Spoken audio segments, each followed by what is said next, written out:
శనార్థులలో welcome to my బతుకు బండి channel. ఇవాళ వచ్చేసి రైతు భరోసా స్వయంగా మన తుమ్మల నాగేశ్వరరావు గారు, సీఎం రేవంత్ రెడ్డి గారు స్వయంగా చెప్పిన ముచ్చట నిన్న అసెంబ్లీలో. నిన్న పొద్దున్న దాకా అసెంబ్లీ చర్చ జరిగింది కదా, దాని మీద మీకు రైతు భరోసా ఎప్పుడు వస్తుందని కొత్త అప్డేట్ ఇవ్వబోతున్నాను. దయచేసి కౌలు రైతులకు, కూలి రైతులకు, ఎవరైతే సాగు చేస్తారో భూమి వాళ్ళకు కూడా, పట్టాదారులకు ఈ రైతు భరోసా ఏ విధంగా పొందవచ్చో మీ వీడియో లాస్ట్ వరకు చూస్తే మీకు కూడా అర్థమవుతుంది. అయితే ఈ వీడియో లాస్ట్ వరకు చూద్దామండి. వీడియోలో మొత్తం లోపలికి వెళ్ళి వాళ్ళు లాస్ట్లో కలుసుకుందాం. లాస్ట్ వరకు వీడియో చూడండి దోస్తులు. శనార్థులలో రైతు భరోసా పథకం కీలక నిర్ణయం. మార్గదర్శక విడుదల. రైతు భరోసా 15,000 2 విడతలు, కూలి రైతులకు 12,000. ఈ అప్డేట్ వచ్చేసి నచ్చింది చూడ దోస్తులు.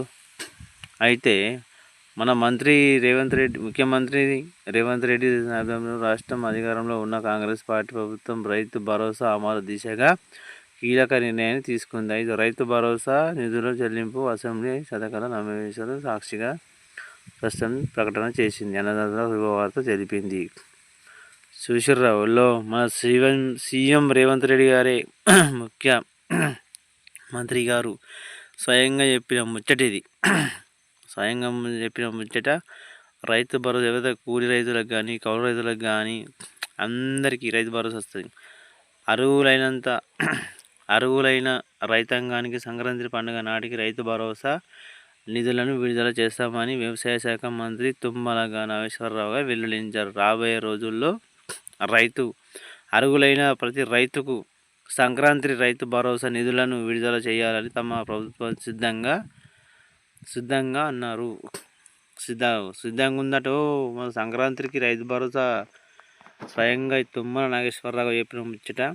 అప్డేట్ మీరు కూడా చూస్తారు కదా, ఇలా ముంగట కానొస్తుంది కదా మీకు. సంక్రాంతి పండుగ నాటికి దిశగా అనవసరమైన విధి విధానాలను రూపొందిస్తున్న స్పష్టం చేశారు. కేంద్ర ప్రభుత్వం అమలు చేస్తున్న ప్రధానమంత్రి కిసాన్ పథకం విధి విధానాలు కూడా సభ ముందుంచామని పేర్కొన్నారు. వీరన్నిటిపైన చర్చించి విలువైన సూచనలు ఇవ్వాలని మంత్రి తుమ్మల నాగేశ్వరరావు సభ విజ్ఞప్తి చేశారు.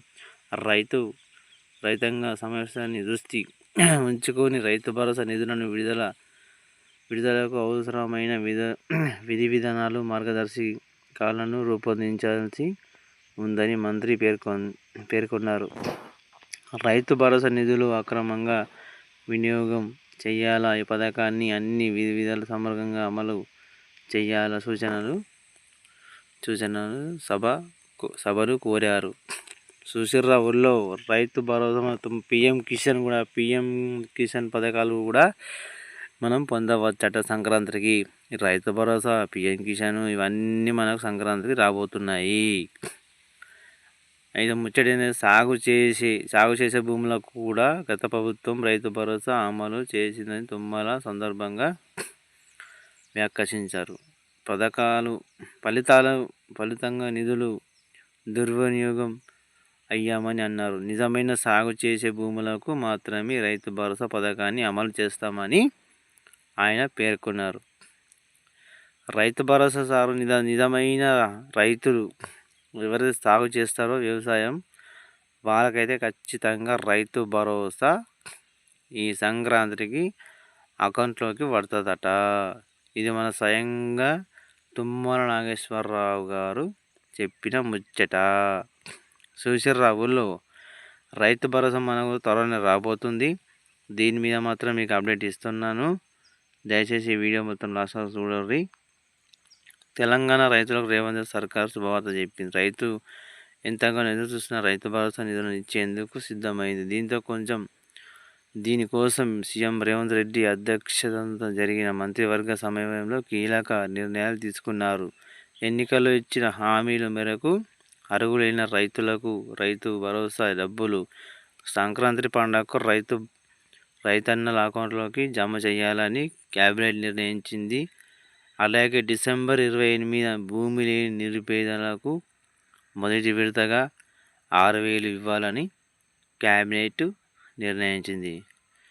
భూమి లేని వారికి కూడా 6,000 రూపాయలు ఇవ్వాలని క్యాబినెట్ నిర్ణయించింది. చూసిర్రా ఊళ్ళో నేను చెప్పిన ముచ్చట అక్షరాల నిజము. నిన్న మన మంత్రివర్గ సమావేశంలో క్యాబినెట్ మిషన్లో అసెంబ్లీ మీటింగ్లో జరిగిన చర్చ ఇది. రైతు భరోసా మీద కౌలు రైతులకు, కూలి రైతులకు, అలాగే ఎవరైతే మనకు మొత్తం గుంట భూమి కూడా లేదో వాళ్ళకు కూడా సంవత్సరానికి 6,000 రూపాయలు ఇవ్వాలని మన సీఎం రేవంత్ రెడ్డి గారు తుమ్మల నాగేశ్వరరావు గారు స్వయంగా చెప్పిన ముచ్చట ఇది. మీ ముందు కనిపిస్తుంది కదా ఇచ్చిన అప్డేట్లో. దయచేసి అందరికి వస్తుంది రైతు భరోసా. మా వీడియో లాస్ట్ వరకు చూసినందుకు ధన్యవాదాలు. మొత్తం చూసి రైతు భరోసా మీద లైక్ చేయండి, షేర్ చేయండి, సబ్స్క్రైబ్ చేసుకోండి ప్లీజ్. మా వీడియో చాలామంది చూస్తున్నారు, లైక్ చేయట్లేదు, షేర్ చేయట్లేదు, సబ్స్క్రైబ్ మొత్తం చేసుకోండి దయచేసి. మళ్ళీ రేపటి కలుద్దాం. బాయ్.